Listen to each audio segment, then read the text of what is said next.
arm bar, you need a really, really light weight, as light as you can. There's nothing that needs to be heavy about this.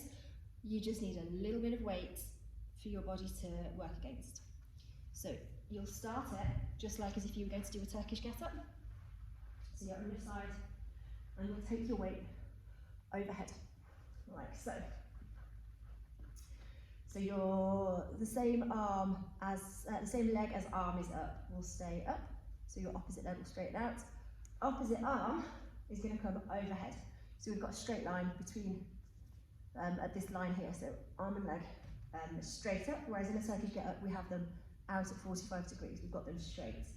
You're then going to push down into this foot, roll over onto your side, take this leg over. So take your right knee to the floor. So this bottom of your body, from your waist down, your hips is all supported. So we don't want to be moving around here. We don't want rotation there. So just have this knee on the floor. Arms straight up, rest your head. You don't need to look up at the bell. So the aim here is to take all tension out of your traps. So the squishy bit here, you know the bit that gets tense that you need a massage on? So in between your neck and the tip of your shoulder, that bit there, we want all tension out of there. And the way that we do that is by squeezing your lat down. So imagine like you're trying to anti-shrug your shoulder. So your shoulder blade at the back of your body is pushing down into the back pockets of your jeans. We're holding this straight overhead. At the same time, you want to try and screw this shoulder clockwise. So imagine like you're trying to point your thumb, first of all, at your head, and then see if you can get your hand pointing towards the top of the room, that way.